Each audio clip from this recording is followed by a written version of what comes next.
Hi,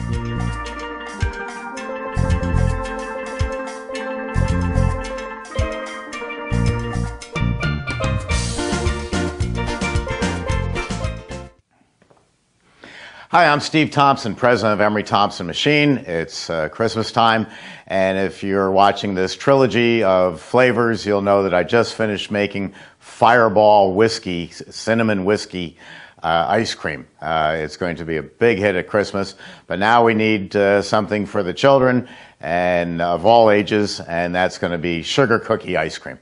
It's very simple. It's my dairy blend of milk, cream, sugar, skim milk, and that's it, along with some vanilla extract, because we're making a vanilla-based ice cream with cookies, and then homemade sugar cookies. Well, not exactly homemade. Paula bought them at the public supermarket, but they taste like homemade. So I had already used on the last batch 2.5 gallons of mix, and 5 quarts of mix, and the rest of the bag here is also 5 quarts. Now make sure gate's closed, because I was just rinsing out the machine. This is a fresh dairy blend that came out of the cow yesterday and was pasteurized overnight by a professional dairy who was mixing the basic ingredients of ice cream: milk, cream, sugar, and skim milk. Skim milk, if you don't know it, is heavy cream with all the fat removed. You take all the fat out of heavy cream and you've got skim milk. So in dairy terms, we call that something very fancy. We call it milk solids, not fat. And what that means is exactly what it says. We took all the fat out of the cream and we're left with skim milk, which means that skim milk has all the good stuff in it, all the stuff that's good for you and the delicious taste, but without the fat. So it's a great additive that you're not going to find in your house and garden homemade recipes. They're not going to know to put in skim milk powder, but a professional dairy does. And if you're looking for a professional dairy, trust me, there's one in every major city near you. If you've got milk in the supermarket, there's a dairy nearby, because the milk didn't come right from the cow to the supermarket. It went through the dairy where it was pasteurized, homogenized, and put up into containers. That's all we're doing here. We're pasteurizing it, homogenizing it. Homogenization is breaking down the fat globules so you don't get little balls of fat in your product. And then delivered to you, refrigerated, fresh, and it's good for 10 days to 2 weeks. You can also freeze it, like I do, between classes, so that you can keep it for 2-3 months quite easily. So I've got my dairy product in there. It's unflavored, meaning it's just dairy. And I'm going to use an excellent vanilla. I use Lockhead. It's a family business. George Lockhead runs it. Great guy. When he's not out mountain climbing in Colorado, he's running a really excellent business. And this is their pure 2-fold vanilla, which unfortunately has gone through the roof in price. And not because of George, but because where it's manufactured in Madagascar and other locations, the locals have decided that the Americans use most of the vanilla in the world, and why don't we charge whatever we want for it? People as old as me know that the same thing happened once before with vanilla. It also happened with coffee years ago, where they drove the price way, way up. And so what people did is they added a southern tinge to it called chicory. And so it was a blend of coffee and chicory, and that drove the price back down. We expect to see the price coming back down. In the meantime, George has come up with an all-natural vanilla, same excellent flavor. I call it old number 103A, and flavor number 103A is a Food and Drug Administration certified natural vanilla. It's great stuff and has wonderful taste, and it costs far, far less than the pure vanilla. So I use this. I use a generous amount. If you've seen my 206 videos, you know that Tie-Dye Jeff uses an ounce of vanilla for every quart of dairy. So that's a pretty hefty amount. But when I used to work with Tom Carvel, old man Carvel, he had what he called his spies. He would send his spies out to the Carvel stores And he would always say, make sure you taste the vanilla, because vanilla at the time was the cheapest flavor you could make. And he would say, make sure you taste the vanilla, because if they're cheating on the vanilla, you can be darn sure they're cheating on the maple walnut. Well, anybody who's in the ice cream business, when they go on vacation, when they go on a business trip, we all tend to go towards a local ice cream parlor to see how they compare to the other ones that we know. And most of my friends always tell me they taste the vanilla, because you can't hide anything in vanilla. I mean, it's either great or it's not. So I'm going to use a little less than Jeff. I'm using a 3.5 ounce squeeze cup that we use for Italian ices, otherwise known as a pleated water cup. Make sure the gate's closed. And just pour that in, and that's going to give me a nice, intense vanilla flavor. By the way, when you taste ice creams, if you're doing Italian ice, what you taste is what you get. But with ice cream, the flavor blooms after about 8 to 10 to 14 hours. So if you taste ice cream today, if I make just straight vanilla and you taste it today, and you taste it right now, if you're in my class, you're going to say, you know, that's good, but he still should use more vanilla. Well, the vanilla flavor, the strawberry flavor, the coffee flavor will bloom after the ice cream has been hardened and then brought back up to serving temperature. So don't judge it here, judge it after it's gone through the continuing process of freezing the ice cream the rest of the way, and then bring it up to 6 degrees scooping temperature. That's when you'll know what you've got. But if you start with a good formula, you know you're going to have a good product. I teach thousands of people in 171 countries how to make ice cream, and we start with a basic mathematical formula. For this amount of blend, I'm going to use this amount of vanilla, this amount of cookies, and then that's your first batch, and I guarantee you it'll be perfect. I make great ice cream. The second batch is going to be altogether different from me. You're going to say, well, you know, Steve used about 3.5 ounces of vanilla. I'd like to use 5. Or Steve put in a box of cookies. I'd like to put in a box and a half. It will become your personal recipe. Do yourself a favor and don't do what I do. If you are making different recipes, have a 3x5 file card, write it down. This is recipe number 3. And mark it on the card, recipe number 3. Mark your containers, recipe number 3. Because you're going to go back tomorrow and you've got 4 different variations of this flavor, and you're going to say, oh my gosh, this one's great, but which one was it? And you've forgotten. But if you label it and number it, then you'll know. And then you stick with that formula. It's that simple. So using the infinite overrun control, I can do any air content that I want. Air is important because it makes for a heavier ice cream or a lighter ice cream. I prefer lighter because I know that when the employees go to scoop the ice cream, in the action of scooping the ice cream from north to south, they're going to pull the scoop and they're going to compress the ice cream. So you may think you're doing a certain air content, you're actually doing heavier by the time the customer gets it. All the books that you read, all the videos you see will say, go like this around the tub, semicircular motion. I guarantee you, if you take a spoon tonight and just move it in the air like this for 5 minutes, you'll curse the day you ever heard my name, because your wrist will hurt so bad you'll never do it again. And guess what? Your employees won't do it again either. They're going to, as soon as you turn your back and you've told them to scoop like this to preserve the air, they're going from the north to the south, because that's where you've got the strength. So the lesson is, don't get in a street fight with an ice cream server, because they have a really strong right hook. They're going like this and they're compressing the air content. So I'm going to actually use my highest air content because I want maximum volume, and I am always looking to have a good eating ice cream. I want people to say, oh, that was so good, I'm going to go back and get some more.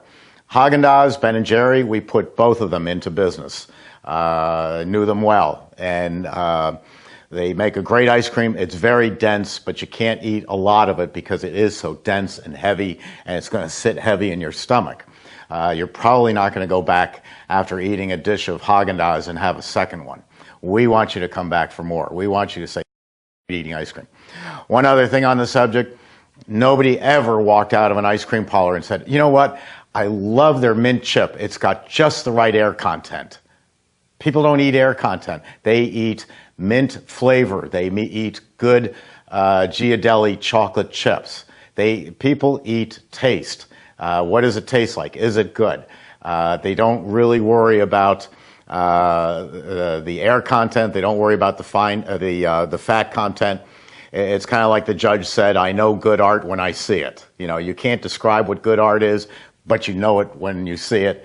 When you have a good ice cream, you don't get involved in the weeds of what's in there. You just say, that's good stuff. I have hundreds of recipes at my website. They're all for free for you. Take them, use them. I guarantee you great ice cream, and I guarantee 6 months from now, your ice creams will be altogether different from mine, and they'll be better. So I believe we've got the mix in there, and we've got the vanilla, so let's turn this on. Push homemade, start. And now we're running. Now we're going to turn on the refrigeration switch to start getting it cold. And I'm going to set a timer. I don't really use them. It's just to give me a general idea of what I'm doing. I set it for a short amount of time. Now we're going to drop in the cookies. Don't try this with any other machine. Capojani will void your warranty. Taylor won't void your warranty because Taylor doesn't make batch freezers anymore. But I'm going to just take the cookies. These are kind of big, but look at that. It still goes in. Everything goes into my machine. Nuts, cookies, candies, fruits. And why is this important? Because everybody else is adding everything at the end. So what they're making is vanilla ice cream with cookies in it. I'm making sugar candy, sugar cookies, ice cream.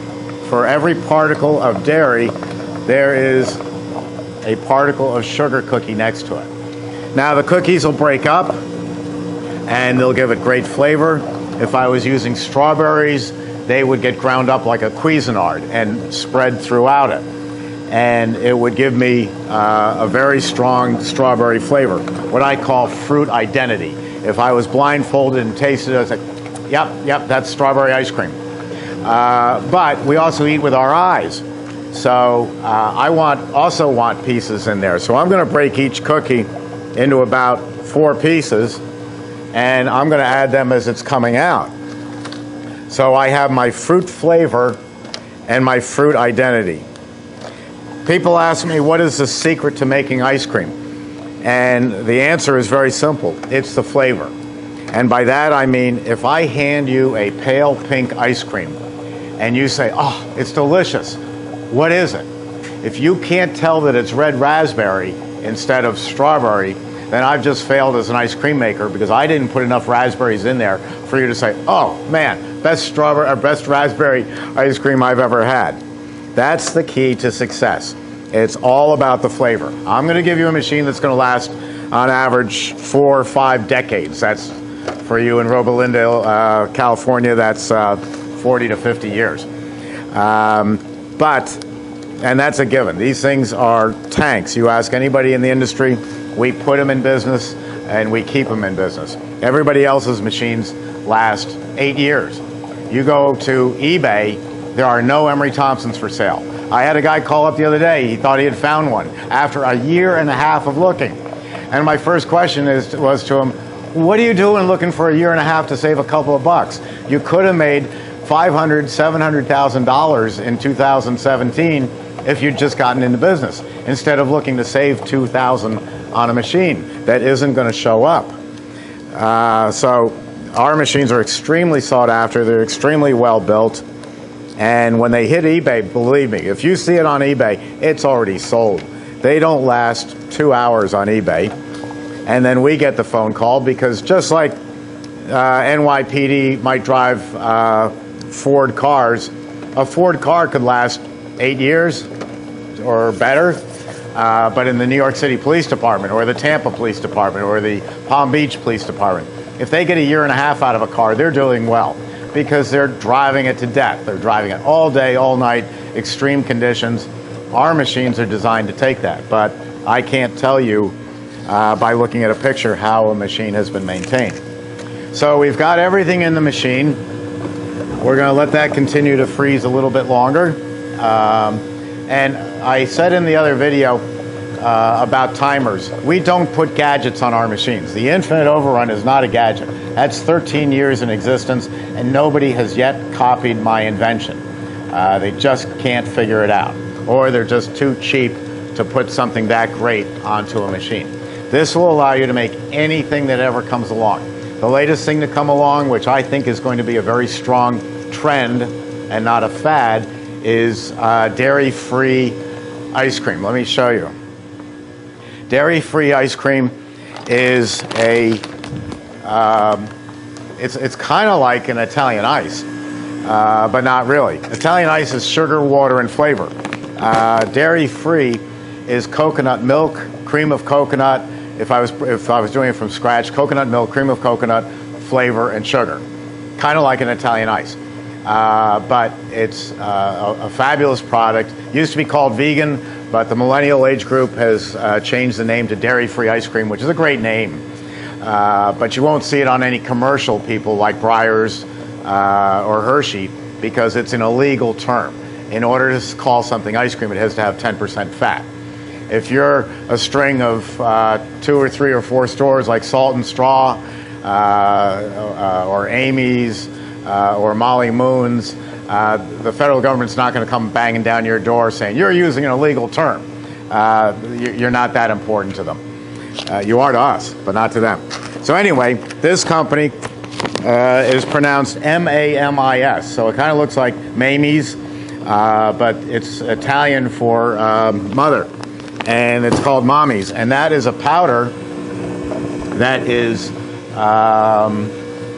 it's a cold process. It is just coconut and sugar, and you add the water. And to that, you add any flavor you want. This is going to be a huge trend in the industry.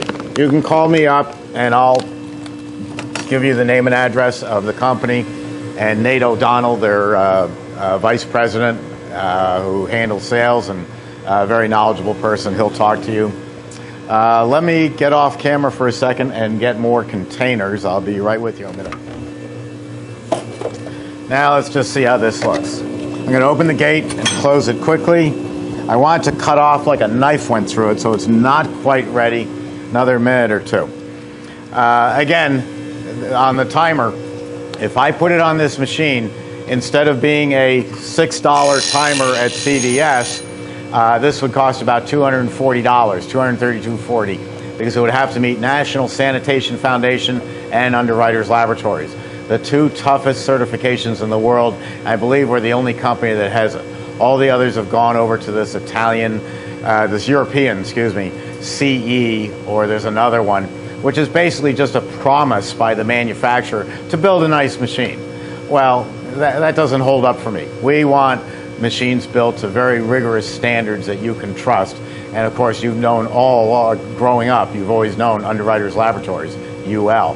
NSF, National Sanitation Foundation, says that when something goes on here, it is highly cleanable, it's sanitary materials, it's perfect. That's what we build.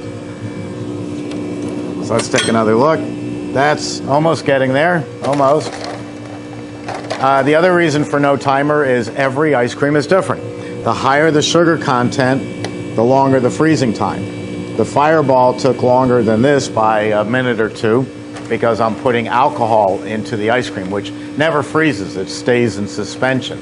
Here I've added cookies, and these are very sweet, so I've added more sugar to the general formula, so these will take a little longer to freeze than, say, vanilla ice cream. So you don't want a timer that's always going to shut your machine off at vanilla. It means you've got to come back and turn it back on and end up watching it anyway. And you're not really watching it as you learn to make ice cream. You have the timer as a background noise, and you're over here measuring your mix, getting your cookies ready, getting your vanilla extract ready. So when the timer goes off, you know, oh, I've had a little bit of time to come back and take a look at it. And what I'm looking at when I look in here is I'm seeing a drier product. So I know that it's right there. It cuts off like a knife went through it. That's ready. Now we're going to go to work. You'll hear the compressor shut off right there. And normally I would pull into a large container to make it easy, but I want to give these out as gifts and take them to Christmas parties. So I'm going to take a little more time and use these smaller containers.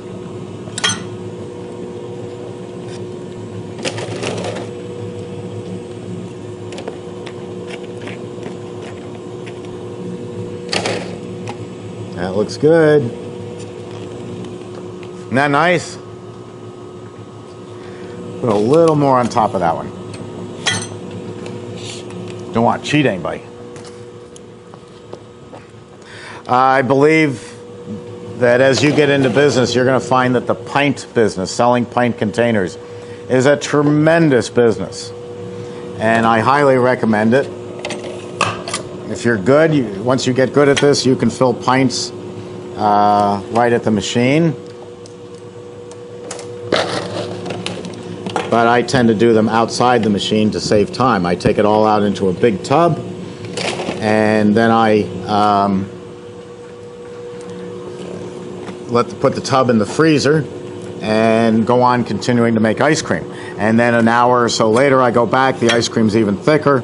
I can move it around like cake frosting, and I can easily fill pints. If you get really big and you need a pint filler, there is a company called T as in Ted, D as in David, Sawville. And TD Sawville, for about $7,000 or $8,000, makes a wonderful semi-automated package filler that will do your pints for you. But my feeling is you stay labor intensive when you're first getting into business.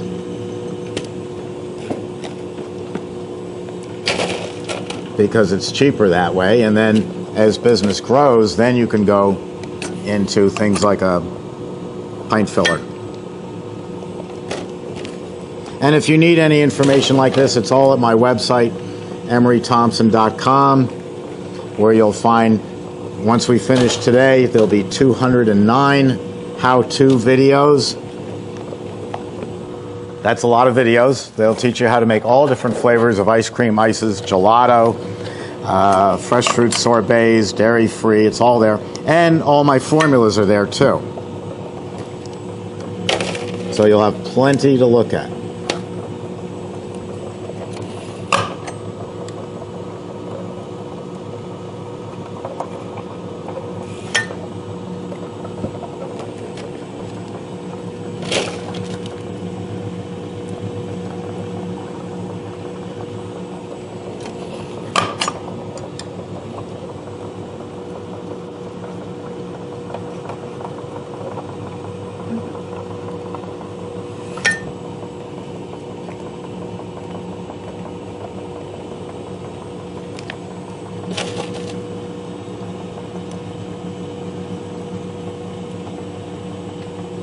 Now I'm going to do something I normally wouldn't do. If you were making Oreo cookie ice cream, what's left in the bottom of the container, I don't know if you can see it, is cookie dust.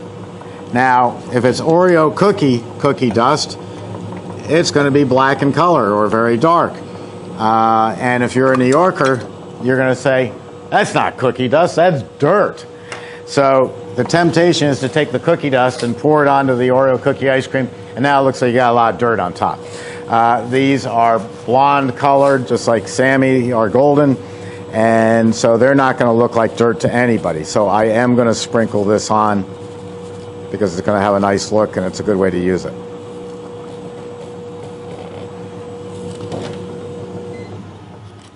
So there you go. Sugar cookie Christmas ice cream.